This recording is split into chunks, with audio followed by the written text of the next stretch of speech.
Salam əziz dostlar. Biz əvvəldən sona layihəsinin 13-cü buraxılışındayıq. Bu gün mövzumuz müasir insandır. Müasir insan kimdir və müasir insanın problemləri nələrdir? Bu mövzularda danışacağıq. Əvvəla sizdən xahişim budur ki, videolarım daha çox insanlara yetişməsi üçün və daha çox baxılması üçün bizim Bilgə TV kanalımıza abunə olub və bəyənməyi unutmayın. Bizim bugünkü qonağımız fəlsəfə üzrə fəlsəfə doktoru Müşfiq Ötkün müəllimdir. Müşfiq müəllim, əvvəla sizi salamlayıram. Və bu bilirəm ki, çox gərgin bir iş həyatı yaşayırsınız və bu gərgin bir iş həyatında bizim təklifimizi qəbul etdiyinizə görə sizə təşəkkür edirəm. Şu mənim ilk sualım belədir. Müasir insan kimdir? Niyə bu sualı verirəm? Çünki müxtəlif düşüncə sahibləri arasında bu fikir çox müzakirə olunur, çox tənqid olunur. Bəziləri müasirliyi tənqid eləyir, bəziləri deyir ki, yox, müasirlik artıq çox ifrata varıb. Biz keçmişə qayıtmalıyıq. Biz babalarımız kimi olmalıyıq. Bir dəstə də bu keçmişi lənətləyir. Deyir ki, yox, biz müasir olmalıyıq və inkişaf etməliyik. Müasirliyin də mərkəzi müasir insan üçün, günümüz insan üçün Avropa və Qərb mədəniyyəti kimi təqdim olunur. Mən indi adətən də bu sualı görürəm ki, əhlinə vermirlər. Bu sual haqqında filosoflar, sosioloqlar danışmalı olduğu halda müğənnilər danışır bu haqqda. İndi mən sizi tapmışkən bu sualı vermək istəyirəm. Müşfiq müəllim, müasir insan kimdir? Müasir insan öz ruhundan ayrı düşmüş, öz ürəyindən, öz həqiqi mahiyyətindən ayrı düşmüş, nətərsə möcüzəli bir şəkildə hələ ölməmiş bir varlıqdır. Çünki əslində insan öz qaynağından, öz ruhundan, öz ürəyindən ayrı düşəndə ölməlidir. İndi nətərsə bu hələ hərəkət nişanələri göstərir. Belə bir durumdadır müasir insan. Müasir insanı anlamaq üçün mütləq gərək biləsən ki, həqiqi insan nədir? Ümumiyyətlə insan nədir? Buna da hər kəsin öz yanaşması var təbii ki. Mənim yanaşmam biraz daha sadədir. Mən fikirləşirəm ki, məsələn, əgər qəfəsdə yaşayan aslanı kim olduğunu anlamaq istəyirsənsə, ki, onun bir xeyli dərəcədə pozuq bir psixologiyası var, travmatik psixologiyası var. Çünki bu heyvan qəfəs üçün yaradılmayıbdır. Bəli. Amma qəfəsdə böyüyüb yaşamış aslanı da anlamaq üçün mütləq azadlıqda yaşayan aslanın öyrənilməsindən sən gələ bilərsən hansısa bir fikrə. Və o açıdan, məsələn, insan necə idi bilmək üçün bəlkə də bir 10 min il əvvələ qayıtmaq lazımdır. Harari bu metoddan istifadə elədi. Onun məşhur Homo sapiens əsəri yazarkən o müasir insan kimdir və onu anlamaq üçün 10 min il əvvəlki insana qayıdır. Təbiətdə yaşayan, bu Qobustan qayalıqlarında yaşayan insanımıza qayıdır və o insanın olduğu şərait, psixoloji məhdudiyyətlər və ya imkanlar açısından müasir insanı dəyərləndirir. Və bu müasir insan tamamilə anormal bir situasiyada yaşayır. Bunu o qədər yüklədilər ki, maarifçilik dövründən bu yana insanı o qədər yüklədilər ki, sən mütləq bu kitabdakiləri bilməlisən.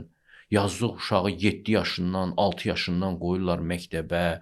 10-15 il bu mətn əzbərləməli, nələrsə öyrənmək zorunda qalmalı. Homo sapiensin tam da işi deyil bu. Hətta baxmırlar ki, bu adam, məsəl üçün, bu yükü qaldıra bilərmi bu uşaq, qaldıra bilməzmi? Məcburi təhsil uyguladılar hamıya qarşı. Təsəvvürün ki, müəllimlər üçün zülm yarandı. Girirsən auditoriyaya, 40 nəfər oturubdur, məsələ, 3 nəfər ancaq oxumalıdır bu auditoriyada. Demək ki, 37 nəfərə zülm eləyirsiniz. Və 37 nəfər də qisasını müəllimdən alır. Bilirsiniz, müəllim işləmək necə zülmdür. Çətindir. Oxumaq istəməyənləri oxutmaq zorunda qalırsan. Dinləmək üçün gəlməyənləri, bala məni bir dinlə demək zorunda qalırsan. Başa düşürsən ki, bu uşaqlar da bu sivilizasiyanın qurbanlarıdırlar. Onlar mütləq yaddaşlarını doldurmalıdırlar. Məsələn, təbii halda o bəlkə bir-iki dənə banan yeyəcəkdi, gününün yarısını keçirəcəkdi, gedib sonra bir-iki dənə balıq tutacaqdı, bütün günü söhbət eləyəcəkdi yanındakı adamlarla. İnsan belə həyat tərzi yaşamaq üçün yaradılıbdır. İndi bunu o qədər yükləyirlər ki, sən mühəndis olmalısan, sən həkim olmalısan, stressə düşürlər tələbələr, bu qədər şey əzbərləmək zorundasan. Yaxşı ki, sonunda süni intellekti gətirdilər meydana, dedilər ki, insanlıq indi təqaüdə çıxa bilərsən. Səni əvvəlcə fiziki olaraq əvəz elədik, indi səni intellektual olaraq da əvəz edirik, sənin işin deyil. Bəlkə indən sonra insan özü haqqında fikirləşər ki, mən nə üçün idim? Bu zamana qədər insanı, idrakını çox istismar edirdilər. Bu da hamı üçün deyil bu. Bilirsiniz, elə standa, filan uşaq yaxşı oxumur. Deyirəm, nə bilirsən, bəlkə heç oxumalı deyil. İnsan növündən çox azı bu qədər təlim görməyə qadirdir. Nəysə, mən yekunlaşdırım o ilə ki, insanı çox yükləyiblər. İnsanı özgə bir aqibətə sürüyüblər. Bu sivilizasiya qəfəsində. Təbii halından çıxarıblar. İndi bu yazıq nə edirsə doğru çıxmır. Tələblər də çoxdur buna qarşı ki, o tələbləri də bu yazıq insan qarşılaya bilmir. Nə qədər şey öyrənməlidir. Təsəvvür edin ki, yol keçmək üçün 5 yerə baxmalıdır, svetofora baxmalıdır, çoxlu qaydalar bilməlidir adicə avtomobil sürmək üçün. Bu homo sapiens üçün deyil, bu qədər bilgi axı. Hələ bir günahkar da çıxarırlar ki, sən filan şeyi də unuttun. Bu primatdır. Bunun bu qədər yaddaşı, bu qədər ramı, bu qədər operasyon sistemi yoxdur axı bu yazıq insanın. Nəyi düşünməli idi? Bu özünü dərki düşünməli idi. Bu nə üçün dünyaya gəlib onu düşünməli idi. Fəlsəfə yapmalı. Fəlsəfə yapmalı idi, məna çıxar, mahnı oxumalı idi, ədəbiyyat, şeir yazmalı idi, ürəyini aktivləşdirməli idi, sevməli idi, əzab çəkməli idi, ağlamalı idi, qısqanmalı idi, mübarizə aparmalı idi. Belə də sadə insani duyğular məcrasında özünü dərk eləməli idi.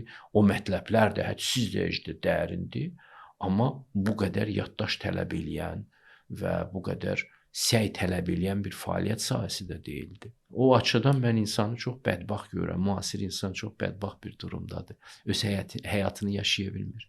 Uşağın uşaqlığını əlindən alırıq. Gəncin gəncliyini əlindən alırıq, yetkinin də yetkinliyini əlindən alırıq. İnsan öz həyatını yaşaya bilmir bu sivilizasiyada. Öz həyatının mənası haqqında düşünməyə, zikr eləməyə belə vaxtı yoxdursa, demək o yanlış bir həyat qurubdur. Belə başa düşürəm ki, müasir insan artıq öz təbii insanlığından kənarda qalıb. Bugün müasir insanın bu bədbəxtçiliyə düçar olması məsələsi var. Bir tərəfdən də bugün müasir insanın düşdüyü bir durum var ki, o artıq onun, türklərin sözü var, kapasitəsi, gücünün xaricindədir. Və insanları belə zorlayırlar ki, siz mütləq bu standartların çərçivəsində olmalısınız. Bu da müasir insanın artıq yüklənməsidir. İndi biz belə deyək, bugün insanların əslində buna da dolayısı yoldan cavab verdiniz, amma düşünürəm ki, bu verəcəyim sualı biraz da aça bilərsiniz. Məsələn, bugün müasir insan ki, bu qədər yüklənib, bu qədər dərdi var da bu insanın. Müasir insanın bir neçə kəlmə ilə necə deyə bilərik ki, ay insan, sən ki bu gün qaçırsan universitetlərin sorağına, bu cür akademik təhsil sorağına, ümumiyyətlə akademik yaşayırsan hər sahəni. Artıq məsələn telefon işlətmək deyil. Telefon işlətmək sanki bir kürsüyə çıxmaqdır, sosial şəbəkələr, sanki bir əlində bir aparat istifadə eləməkdir. Artıq telefon işlətmək, alo, mən buradayam demək deyil. Artıq telefon işlətmək bir mexanizm işlətməkdir. Radiosu var içində, televizoru var, TV kanallar var filan filan. Yaxşı, biz müasir insan qarşımıza, bütün müasir insanları yığsaq qarşımıza, təsəvvür edin ki, o bir adamdır. Siz ona necə deyərsiniz ki, ay müasir insan, sənin dərdin budur. Nədir o müasir insanın dərdi? Ümumiyyətlə, çətindir o bir insanla danışmaq.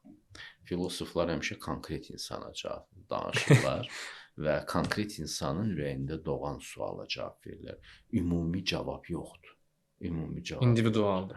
Cavablar həmişə individualdır. Heç həkimin yanına gedəndə də həkim eyni tip xəstəliyə məruz qalmış xəstələrin də dozalarını çəkisinə baxır, yaşına baxır, müəyyənləşdirir də. Ona görə tarixçəsi. Cavablar da mütləq eyni ola bilməzlər. Təbii ki. Birisinə deyirsən tələs, o birisinə deyirsən ləngi. Bəli. Ona görə amma eyni istiqamətdə bir yoldur. Cavab ümumiyyətlə çətindir. Hər kəsin spesifik problemi var. Ümumiləşdirsək, ürəyinlə əlaqəni kəşf elə. Biraz sadə yaşa. Uğur qazanmamağın özündə uğur gör.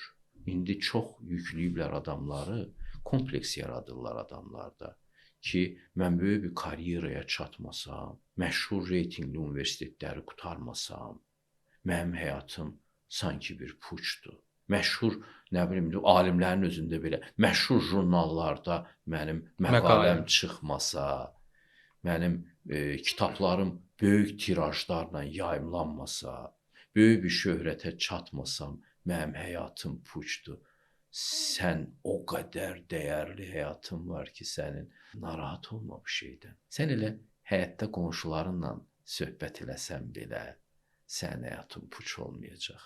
Sənin həyatını dəyərləndirən o məşhur jurnallar, nə bilim, milyonluq tirajlar zad deyil.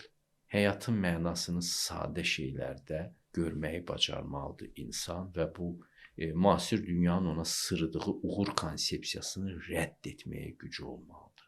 Onda insan çox güclü olur.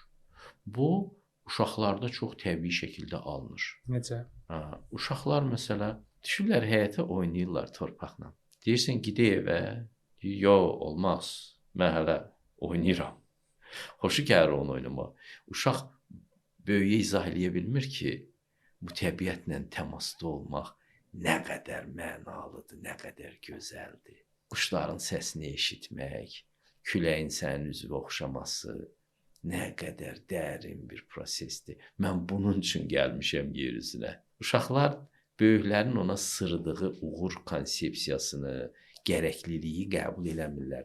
Öz həyatları ilə ciddi-ciddi məşğul olurlar. Sonra ağlı böyüdükcə biz insanları azdıra bilirik. Onlar bu şeylərə qurşanırlar ki, instituta girmək böyük bir şeymiş.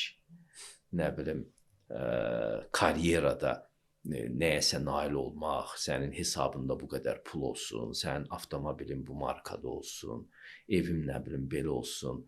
Bu kimi şeylər bir meyara çevrilir. Əgər müasir adam bunları rədd eləyib, sadə həyatdakı möhtəşəmliyi görə bilsə, əgər müasir adam Pifaqorun həyatına həsəd aparmağı öyrənsə, ki, smartfon falan heç nə yox idi o dövrdə, elə deyilmi? O qədər ağıllı olsa ki, Odisseyə həsəd aparsın, o qəhrəman Odissey, macəra dolu həyatına, özünü reallaşdırma dolu həyatına həsəd apara bilsə, o əhəmiyyətli bir şeyi dərk eləmiş olar. Bugünün illüziyalarından, ona sırnan illüziyalarından da uzaqlaşa bilər. O zaman bəlkə həqiqi həyatın qoxusunu da ala bilər, həqiqi dəyərləri də anlamağa başlayar, onların uğrunda yaşamağa başlayar. Nə üçün gəlib bu dünyaya, onun həyatının mənası nədir? Bu müvəqqəti həyatı necə yaşamaq lazımdır? Bunların üzərinə yoğunlaşardı. Bəs belə deyək, biz bugün bütün insan, bəşəriyyət bu qədər qan, qada tökür, insanları başına tonlarla bombalar tökürlər, körpə uşaqları qətl eləyirlər, zərrə qədər rəhm eləmirlər. Bunun altında bir psixoloji travma dayanır hər halda. Amma ümumiyyətlə insan ümumi olaraq, məsələn, niyə xoşbəxt ola bilmir? Məsələn, niyə bu harda o?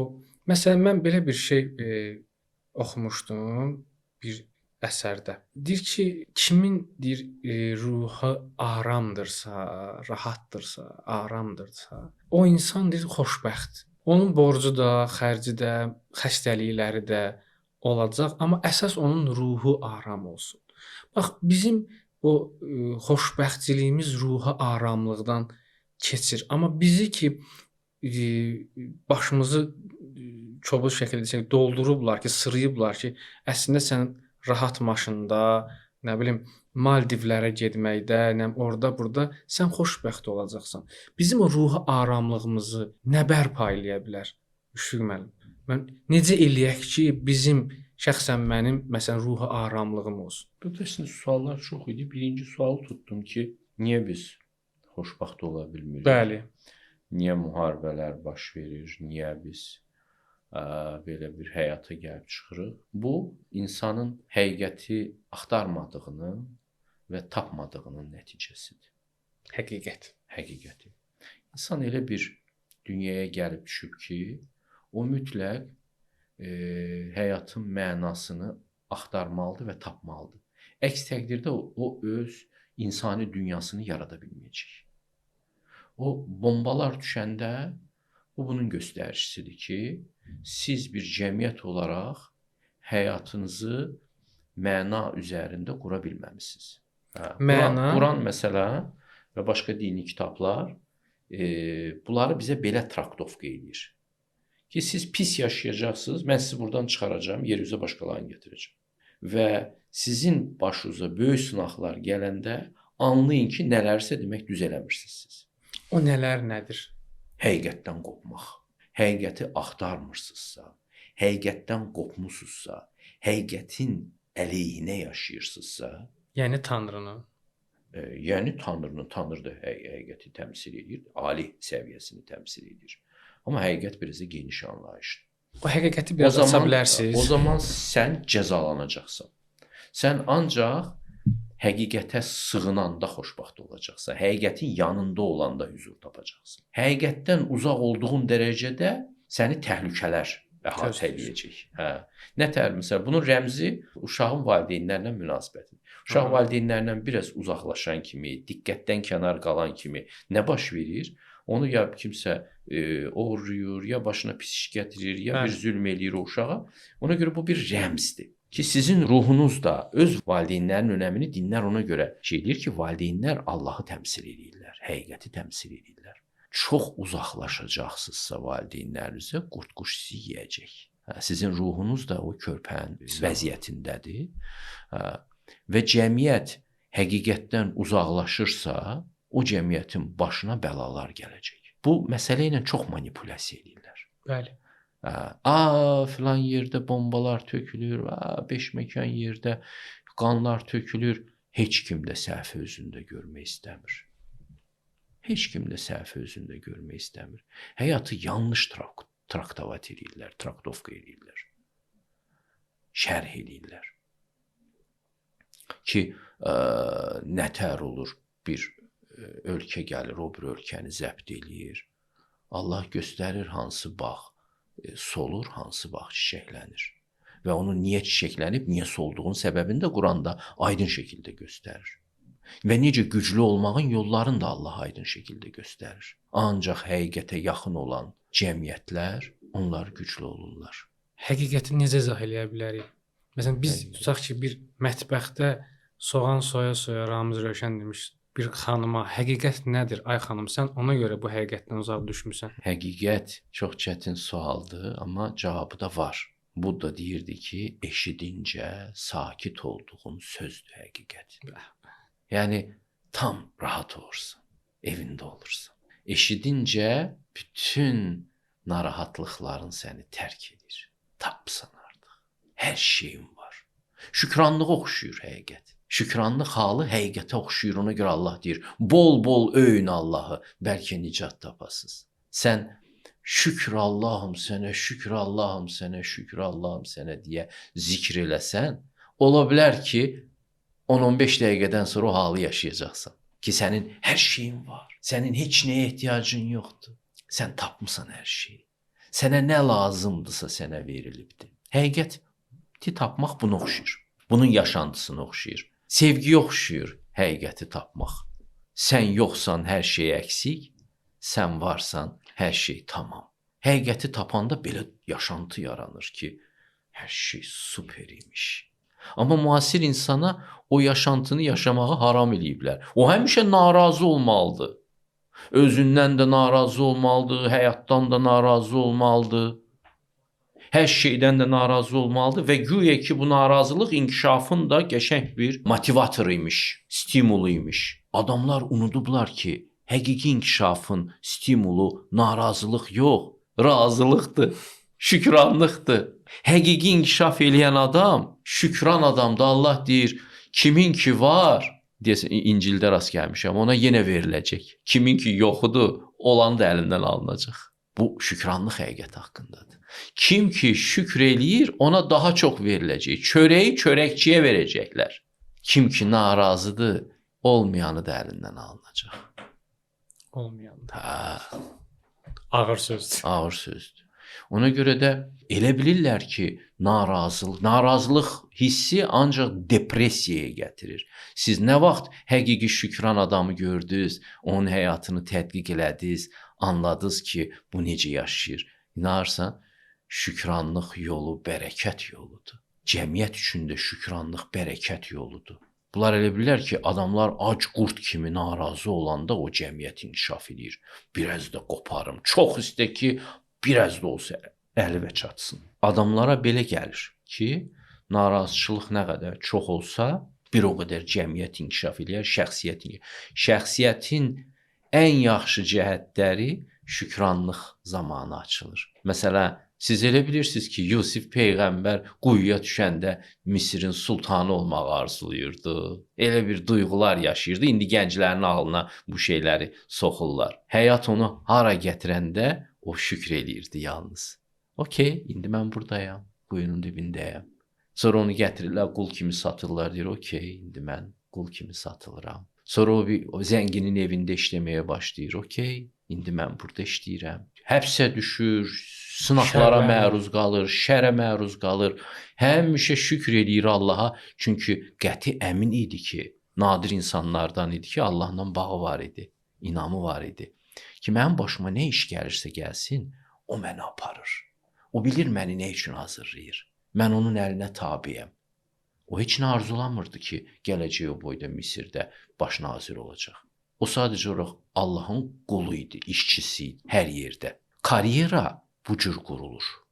Karyeranı şükranlıqla yaşayanlar qururlar. Dünyadan nəsə qoparmağa çalışan adamın psixologiyası ilə qurulmur karyera. Bu tamam başqa psixologiyadır. Ona görə də insan hüzuru necə tapar? Ancaq Allahı xatırlamaqla tapılır hüzur. Allah haqqında həqiqəti tapmaqdan kənar hüzur yoxdur. Getsinlər stoikləri oxusunlar. Qədim Yunan filosofları Mark Aureliəni oxusunlar, Epikteti oxusunlar, Zenonu oxusunlar. Görəcəklər ki, onlar da şükranlıq həqiqətini tapıblar. Kölə belə olsan, bu doğuluşunda kölə kimi gəlmisən yer üzünə, şükr elə. Epiktet Spartakdan daha yüksəkdir. Spartak üsyan edir köləliyinə və o üsyanın rəmzidir. Qulların üstü. Hə. Və sizə bir şey paralel çəkin ki, çarmıxa İsa peyğəmbərdən əvvəl Romalılar Spartakı çəkmişdilər. İki şəhərin arasında deyəsən Kapuletidən şeyə qədər, Romaya qədər yol boyu dirəklər bastırmışlar, bütün qladiatorları çarmıxa çəkdilər. Çarmıx ancaq ona müqəddəs insanı çəkəndə müqəddəsləşdi. O cinayətkarları qətl etmək aləti idi. İndi yaxalardan asırlar xristianlar onu. Çünki müqəddəs bir ruhu da ora o cəzaya çarpdırdılar. Amma o ruh üsyankar mı ruh idi? O ruh şükranlıq təmsilçisi idi. Həyat şükranlıqla görülür. Şükran gözlər görə bilir həqiqəti. Şükran qəlblər hüzur tapır və şükran insanlar inkişaf eləyirlər. Həqiqi sağlam inkişaf eləyirlər. Naşükür adamların inkişafı depressiyanın libasıdır. Onun libasının altında həmişə dəhşətli bir depressiya var. Sizcə insanları depressiv ab-havada saxlamaq da qlobal güclərin, bəşəri böyük güclərin bir hədəfi ola bilərmi? Hədəfi ola bilər. Şeytanın bütövlükdə hədəfidir. Allah bizə bunu şeytan olaraq tanıtdırır ki, bir təhlükəli qüvvə var və o fərqli cür həmişə təşkilatlanacaq ki, ey insan, səni doğru yoldan kənarda saxlasın və səni özünə kölə eləsin. Sən Allahın qulu olmalısan.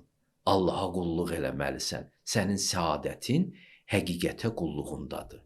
Amma sən bu yolu axtarmasan, axtarmaq istəməsən, səni şeytanın köləsi eləyəcəklər mütləq. Üçüncü yol yoxdur. İnsanın bilməli olduğu bir şey budur ki, sən həqiqəti axtarmağa borclusan, həqiqəti tapmasan, hər şeyi itirəcəksən. Xoşbəxt həyat da qura bilməyəcəksən, məna dünyavı qura bilməyəcəksən. Ailə nədir? Ailə bəyən fərdlərdirmi? Ailə mənalı münasibətlər sistemidir. Sevgi dolu münasibətlər sistemi. Sevgi özü də mənadan güc alır. Sənin həqiqətin yoxdursa, sən o gücü hardan çıxaracaqsan? O gözəlliyi hardan? Adam yaşadığı evi də istəyir təmir eləsin ki, gözəl olsun da, elə deyilmi? İnsan libasını belə gözəl geymək istəyir ki, gözü könlü oxşasın. Sən münasibətlərin gözəlliyinin rənglərini hardan alacaqsan? Əgər o həqiqətdən almayacaqsa rənglərini. Çox yüngül baxırlar bu işə. Həqiqətsiz də yaşayaram mən deyirlər. Sən həqiqəti axtarmağa məcbursan. Sən Allaha qul olmağa məcbursan. Manipulyasiya edirlər bu sözün ətrafında. Allaha qul olmaq Allahın qulluğunda işləmək deməkdir. Allahın işçisi olmaq deməkdir. Sən əgər həqiqətə xidmət eləmirsənsə, sən mütləq şeytana xidmət edəcəksən. O səni qoymayacaq elə belə. Və səni o qədər qəlbini sıxacaq ki, sən axırda Allahı axtarasan. Yəni o da əslində dolayısıyla sənə Allahı nişan vermək üçün mövcuddur. O sənin qəlbini çox sıxacaq, çox alçaldacaq səni ki, sən axırda həqiqi ağav axtarasan. Quranda bir ayə var. Ümumiyyətlə Quran məzmununda belə bir tərzi yəqin ki, siz daha gözəl hiss eləmisiniz. Quranda bir israrlı şəkildə daim sifətləri aşılayan, sifətlər haqqında danışanda Quran buyurur ki, möminlər belə olarlar, kafirlər belə olarlar. Möminlər belə olarlar, kafirlər belə olarlar. Amma mənə çox maraqlı gələn bir kəlmə var. Siz danışdıqca yadıma düşdü. Deyir ki, möminlər üçün, Allah dostları üçün qəm qüssə yoxdur. Çox möhtəşəm. Mən deyərdim ki, bu gün bütün psixoloji mərkəzlərin qapılarına yazılmalıdır bu söz. Yəni Allah dostları üçün qəm, qüssə yoxdur. Halbuki biz dünyanın xasiyyətini bilirik ki, dünya başdan ayağa problemdir. Necə olur ki, bu Allah dostları üçün qəm və qüssə yoxdur? Allaha inanmaq çox çətin bir şeydir. Mən gec gəldim, çatdım buna. Bu asan bir məsələ deyil. Burada bir məqam var. Sən inanırsan ki, qısa deməyə çalışacağam. Bu dünya boşuna yaradılmayıbdı. Bu dünya onun üçün yaradılıb ki, sənin ruhun kamilliyə qədər yol gələ bilsin. Yarıda qalmaq istəsən, səni başlı başına buraxmayacaqlar. Quran ayəsi var ki, biz sizi yaratdıq və sizi başlı başına da buraxmayacağıq. Bunu bilin. Biz sizi mütləq kamilliyə qədər qovacağıq, sövq edəcəyik. Döyə-döyə olsa sizi kamil edəcək. Yəni, yaxşı at özünə qamçı vurdurmaz. Bu söz çox müdrik adamların düşündüyü sözdür. Kim nə deyir, ağzını nə cür əysin bu sözə. Bunu müdrik babalarımız deyib. Yaxşı at özünə qamçı vurdurmaz. Bunu Budda da deyirdi. Yaxşı at qamçının kölgəsini görəndə doğru yolu tutur. Bəh. Doğru yolu tutur. Başqalarından örnək götürür. Adamların kalları isə mütləq bunun öz başına iş gələndə örnək götürür. Məncə bu gün sizin bu sözünüz bir qəzet olsaydı mütləq manşeti olardı ki, sizi döyə-döyə də olsa kamil eləyəcək. Mütləq. Və zaten mən o qədər qapaz aldım Allahdan həyatımda. Gördüm ki, amma gözüm gördü də, gördüm ki, qaranlıqdır. Həyat sevinci vermir mənə. Və o ürəyimin sevinc istəyi də o qədər güclü idi ki, sevinmək istəyir, amma sevinə bilir. Çünki uşaqlıqda mən sevinmişəm axı. Gəlmişəm, anamı görmüşəm, atamı görmüşəm, sevinmişəm. Bu dünyanı görmüşəm, sevinmişəm. Sonra nə oldu? Hara gizləndi bu dünya? Və mən o dünyanı axtarmaq zorunda qaldım. İndi insan bilməlidir ki, səni mükəmməlləşdirmək üçün hansı sınaqlar lazımdır, sonra salacaqlar. Həqiqətin bir aspekti olur ki, sən onu etina eləmirsən o aspektinə də. Düşünürsən ki, bunu öyrənməsəm də olar. Sənin qabağına o qədər təkrar məsələlər çıxaracaq ki, Allah, problemlər çıxaracaq ki, həqiqətin o aspektini yaxşıca biləsən. Budda deyirdi ki, təkcə birini, ikisini yox, bütün şeytan ordusunu qırmalısan, Mara deyirdi o. Qırmalısan ki, müdriklüyə çatasan. Sonsuz deyil o ordu. Amma bəlirli problemlər var, bəlirli tələlər var. Bu tələlərin hamısını tanıyacaqsan, bir tanıyacaqsan, səni harda ilişdirə bilər şeytan? Səni şəhvətdə ilişdirə bilər, tutar. Səni şöhrət duyğusunda ilişdirər, tutar. Səni yaramaz eləyər. Səni həsəddə ilişdirər, tutar. Səni təkəbbürdə ilişdirər, tutar. Səni yaramaz eləyər, rəzil duruma qoyar. Səni var-dövlət həvəsində ilişdirər, tutar. Çoxdur. Amma bəlirli saydadır. Sən mütləq olan hər birisini görəcəksən. Təəssüf ki, insan elə bir varlıqdır ki, bir çox şeyləri öz dərisində yaşayıb anlamalıdır. Başqasının həyatından dərs götürən o qədər nəcib və həssas qəlblər azdır. Azdır, bəli.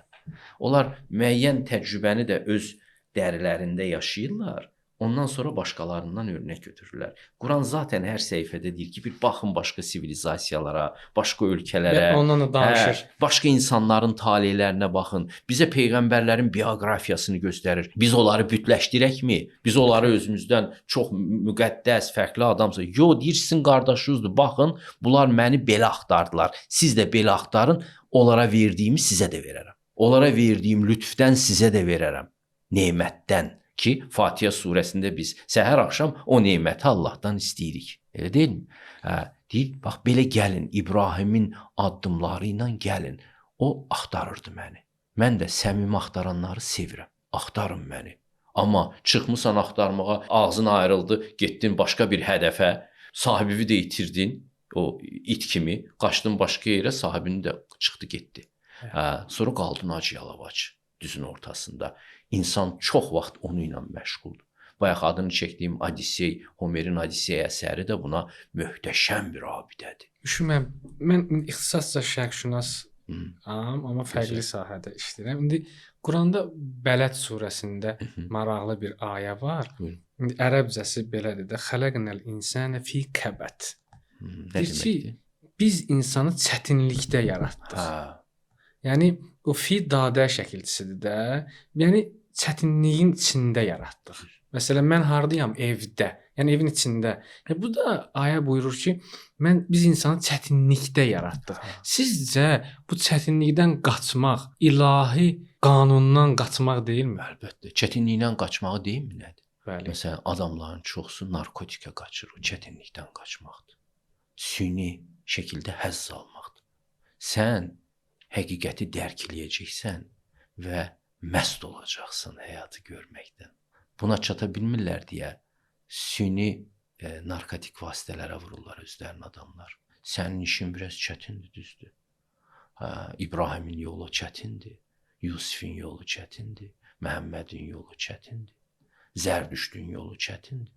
Amma sən asan yol seçirsən sevinc üçün, sevincin asan yollarını sənə şeytan təklif edir və onlar səni məhv edir. İnanmırsan, bax bu yolu getmiş insanların aqibətlərinə. İnsanların çoxsu alkoqolizmi seçirlər. Yoxsa nə var ki orada?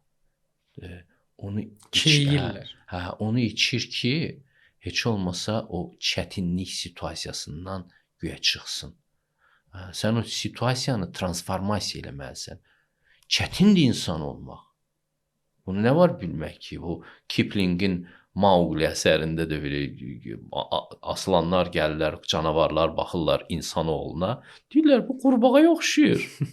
Bunun caynağı yox, bunun tük örtüyü yox, düzəməlli, dişi yox.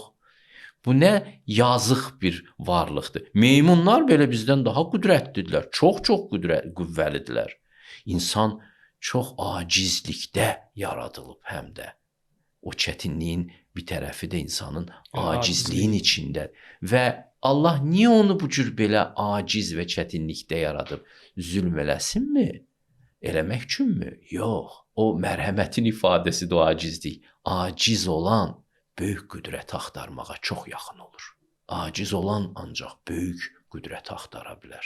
Heyvan deyir, pəncəm var, caynağım var.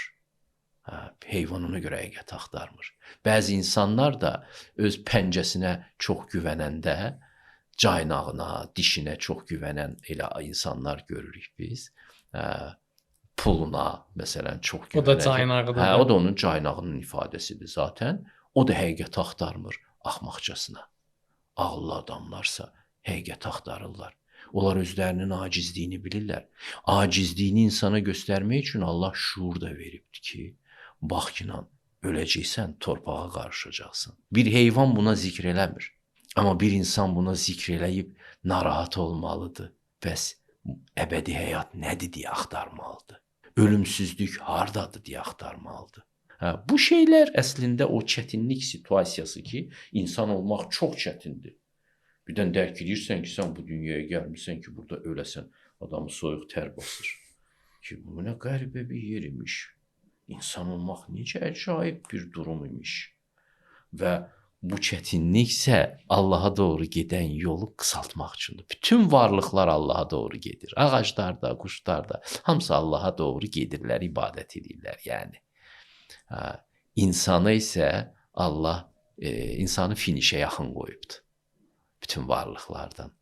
İnsan finişə ən yaxındır Allaha yaxınlaşmaq üçün. Çox böyük bir şansdır insan olaraq doğulmaq. Bu şansı dəyərləndirmək lazımdır. Ona görə insana məlumat verir ki, biz səni çətin bir durumda yaratmışıq da, ağlın sapmasın, ayağın büdrəməsin.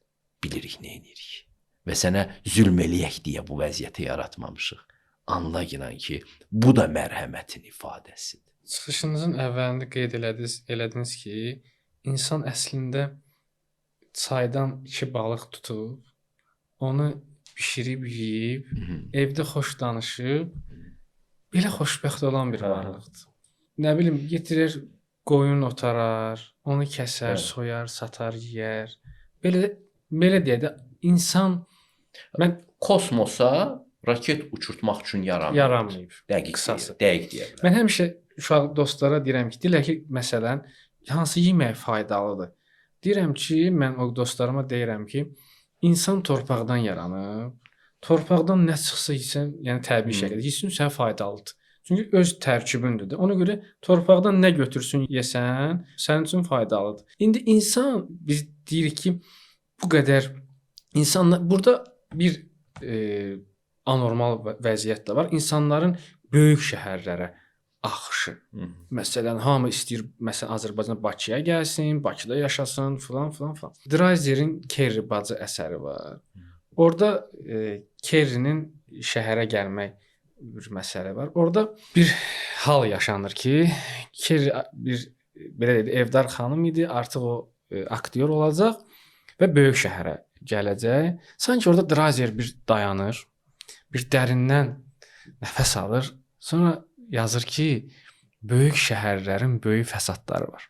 Sizcə insanların o təbiətdən, o meşədən, o balıq tutmaqdan, o ov ovlamaqdan uzaqlaşıb gəlib böyük şəhərlərdə bu səs-küyün içində, bu təbii halından çıxması, kosmosa raket uçurmaq eşqinə düşməsi, bu insanın da həmçinin insanlıqdan çıxaran amillərdən deyilmi? Təbii, dəlilikdir. Bu sivilizasiya dəliliyin təşkil olunmuş, yəni qaydalı bir formasıdır. Hərdən bir dahi rejissorlar çıxır, filmlər çəkirlər, bu sərsəm dünya.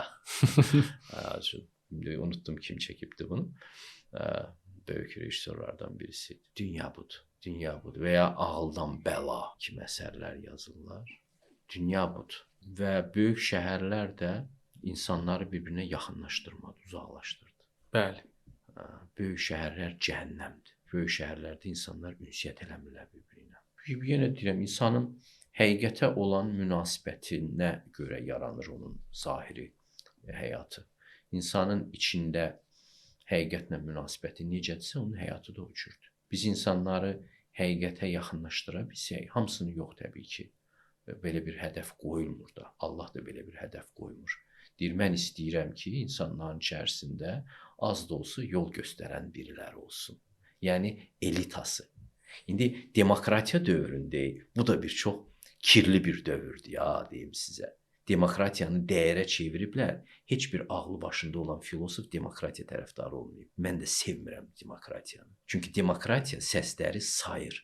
Səsləri çəkmək lazımdır. Elə adam var ki ölkədə, onun səsi 10.000 adamın səsindən daha ağır gəlir.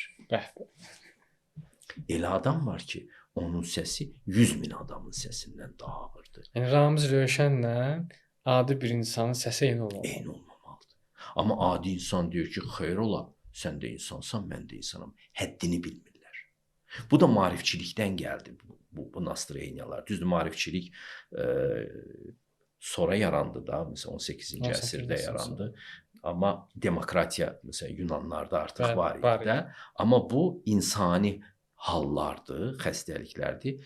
Maarifçilik onu gücləndirdi. Kantın o sözü ki, öz ağlını işlətməkdən çəkinmə. Bu hər kəsə, mənim ağlım var, mən də. Təbii ki, ağlı işlətmək yaxşı şeydir.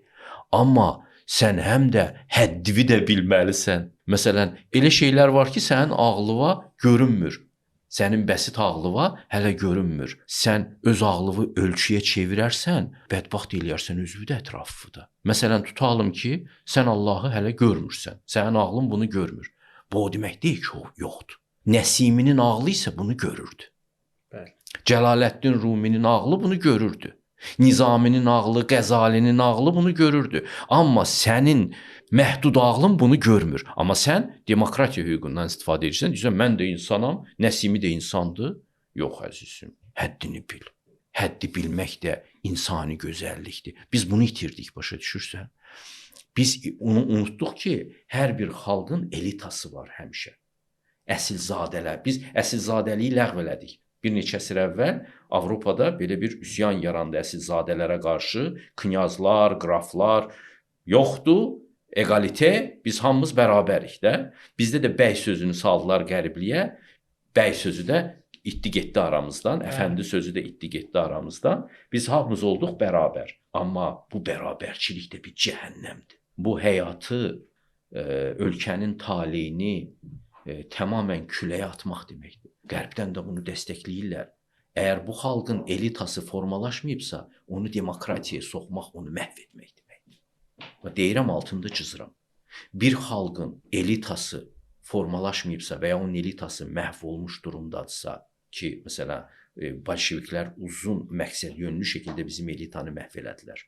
Sonra yeni elita yarandardısa 70-ci illərə yaxın. Əgər xalqın inkişaf etmiş müasir elitası yoxdursa, onu demokratiyaya soxmaq həmən xalqının aqibəti ilə oynamaq üçün xarici qüvvələrə çox böyük imkanlar açır. Ona görə mən heç vaxt demokratiya tərəfdarı deyiləm. Həqiqəti az adamlar bilər. Allah da elə bir fikir ifadə eləmir ki, hər kəs bunu biləcək, hər kəsin malı olacaq. Yox, insanlardan azı bilir, deyir Allah həmişə. Lakin insanların azı bilər. Və o az insan cəmiyyətə görə məsuliyyət daşımalıdır, hərə öz sahəsində. Elita, cəmiyyətdə elitanın olması mütləqdir. Mütləqdir. Elita olmasa, cəmiyyətin normal fəaliyyəti yox. Fəaliyyəti mümkün deyil. Təşkil etmək Mümkün deyil. Hə. Bu elitanın özünün də bir məsuliyyəti var axı. Çox böyük məsuliyyəti var. Çox böyük məsuliyyəti var. Allah da vurur. Məsələn, orta əsrlər Avropasında, orta əsrlər, ümumiyyətlə bu humanizm anlayışı, indi siz daha yaxşı vaqifsiz bu mövzulara. Orta əsrlərdə teosentrik bir cəmiyyət idi. Aha. Düzdür? Amma insanlar daha xoşbəxt idi. Amma mənim düşüncəm, amma bu ki humanizm gəldi, insan mərkəzli cəmiyyət formalaşdı. Məncə müasir insan onda bədbəxt oldu. Başa düşürsüz, insanın həddini bilməməzliyi bu maarifçilikdən sonraki gəldi. Humanizm məsələsi intibah dövründən başladı. Maarifçilikdən biraz əvvəldir, amma elə maarifçiliyi də bu hazırladı asta-asta. Ki öz ağlını işlət, sən də pis deyilsən, Öz ağlını işlətmək yenə deyirəm, yaxşı şeydir, zəruridir. Amma öz ağlı işlətməkdən başqa sən həm də bilməlisən ki, sənin üst ağla da ehtiyacın var. Bəli. Üst ağla ehtiyac hiss eləməyən adam təkəbbürlü axmaqdır. Məsləhət eşitməyən axmaqdır. Şuur ötəsi. Hə. Və qədimdə insanlar nə edirdilər? Səhərlər ya həftənin bir günləri xristianlar, müsəlmanlar, hinduistlər Allahın kitabını açardılar, oxuyardılar. Onların Allahın ağlına ehtiyacları var idi. Onlar öz həddlərini bilirdilər ki, mən o qədər ağıllı deyiləm. Bu əxlaqın təməlləri, insani həyatın təməlləri Allahın kitablarında var və hər sabah o müqəddəs kitabları oxumaqla öz ağıllarına sığal çəkirdilər. Çəki düzən verirdilər öz ağıllarına. Ayarlayırdılar ki, doğru yaşaya bilsinlər. Öz ağıllarının ehtiyacı vardı Allahın ağlına. İndi insan deyir ki, mənim ehtiyacım yoxdur, mənim ağlım mənə bəsdir. Mənim ağlım mənə bəsdir. O yaxşı da səslənir ki, insanın ağlı ona bəsdir. Maarifçilikdən bu yana bu ideya çox aktual oldu. Amma nə qura bildilər? Qurduqları ailəni görürük. Yaşarı deyil. Yaşamalı halda deyil. Hə, qurduqları statistikada göstərir. Qurduqları dünya. Dünən Fransanın bir küçəsində adı nədir, reportaj çəkiblər. Bu virus olub bu video ki, bura Afrikadır yoxsa Fransadır. İnanırsınız ki, zibillik, nə bilim nə bir neçə kvartal göstərdilər ki, hamısı da küçədə qara dərlilər falan Fransa olduğunu belə inana bilmirsən. Öz ürəyimdə deyim, əlbəttə elə olacaq. Artıq doğmursunuz. Siz elə bir sivilizasiya qurdunuz ki, artıq ailə qurmaq belə istəmirsiniz. Uşaq dünyaya gətirmək istəmirsiniz. Özü üçün yaşayan cəmiyyətin kökü kəsiləcək beləcə. Bu da sizə Allahın ayəsidir. Küçələriniz zibilxanaya dönəcək. İtirəcəksiniz öz mədəniyyətinizi də. Çünki indi artıq ata-babaların qeyrətini çəkmək də dəbdə deyil. Onları nəzərə almadan insanlar özlərini dərk eləməyə çalışırlar. Artıq özünü dərkdə ata-babalar kultu yoxdur. Əcdadları xatırlamaq yoxdur. İnsan köksüz şəkildə yaşamağı öyrəşdi. Kökü olmayan ot kimi yaşamağı öyrəşdi insan. Özünü də bu cür dərk eləmək istəyir, ölkələrdə viran qalacaq. Hansı cəmiyyət ki, bu düşüncələrə qapılacaq, ölkələr viran qalacaq. Onlar fikirləşdilər ki, biz öz ağlımızla yeni ailələr quracağıq, biz öz ağlımızla yeni dövlət quracağıq, yeni millət quracağıq, yeni əxlaq quracağıq. Qurduğunuz əxlaqı görürəm. Tamamən inamsızlıq üzərində qurulan bir dünyadır. Kameraların hesabına. Hamı bir-birini satar. Kameraların nəzarət elədiyi bir dünya yaratdınız siz. Ona görə də biz başqa bir dünya yaradırdıq. Şərq insani inkişafın üzərində qurulacaq dünya yaradırdı. Qərb isə texniki inkişafın üzərində qurulacaq dünyaya keçid elədi. Belə bir fikir var ki, insan təbiətin qoynundan gəlmə varlığı idi də. İnsan ətdən, sümükdən, ilikdən olan bir varlıqdır. Emosional varlıqdır da bu insan. Bu insan təpədən dırnağa hissdir. Müasir insanı, mövzumuz elə müasir insandır da. Müasir insanı siz mən belə düşünürəm. Sizin fikirləriniz daha önəmlidir biz üçün. Sizcə müasir insanı daxili yanma mühərriki vəziyyətinə gətirmədilərmi? Yəni yanacağın tökürsən, tezdən işə salırsan, gedir işə, axşam gəlir evə, yolda bir məsələn qoca qarıya diqqət eləmir, bir ehtiyaclı insana diqqət eləmir, bir insana gülümsəmir, bir insanla dərdləşmir, problemi olanda gedir özün asır, heç kim bir böyüklə məsləhət eləmir, bir söhbət böyük yaşca yox, bir mənəvi böyüyünə məsləhət eləmir. İnsanı daxili yanma mühərrikinə də oxşada bilərsiniz. Etiraz eləmirəm. Yanacağı Allahdan gəlsin. Yanacağı Allahdan gəlmirsə o mühərrik kimi də mutsuzdur. İnsanın Allahla əlaqəsini bərpa eləmək lazımdır. Eləməlidir özü bunu. Yoxsa onun həyatının bərəkəti olmayacaq. İnsanı Allahla barışdırmaq lazım. Hə, puç olacaq onun həyatı. Mənim təcrübəm bunu deyir. Başqasının təcrübəsi başqa ola bilər. Mən öz təcrübəmi bəyan edirəm də. Əziz dostlar, biz bugün əvvəldən sona layihəsinin 13-cü çəkilişində olduq. Bizim qonağımız fəlsəfə üzrə fəlsəfə doktoru Müşfiq Ötgün müəllim idi. Müşfiq müəllim, həqiqətən çox təşəkkür edirəm sizin bu möhtəşəm fikirlərinizə görə. Əziz dostlar, xahiş edirəm bizim kanala abunə olun və bu videonu bəyənin ki, daha çox insana yetişə bilsin. Biz bu gün müasir insanın dərdindən danışdıq. Müasir insanın xəstəliklərindən danışdıq. Müasir insanı bir aparata, bir mühərrikə gətirib çıxardıb bu cəmiyyət, xüsusilə qərb cəmiyyəti. Amma şərq cəmiyyətinin arzusu, istəyi bu idi ki, insan emosional varlıqdır. İnsan təpədən dırnağacan hissdir. İnsan danışmaq istəyir, insan gülmək istəyir, insan depressiyaya düşmək istəyir və o depressiyadan çıxmaq üçün dostlara, Tanrıya ehtiyacı var. Bu gün Müşfiq müəllimin çox manşet olacaq sözləri oldu. Çoxsun mən şəxsən özüm üçün bir nümunə götürdüm. Amma sondakı sözü məncə daha gözəldir. Bu gün müasir insanın dərdi Tanrısı ilə küsməkdir. Əziz dostlar, hamımızın məncə birinci vəzifəsi olmalıdır ki, birinci özümüz, sonra yaxın dostlarımızın hamısını Tanrı ilə barışdırmaq lazımdır.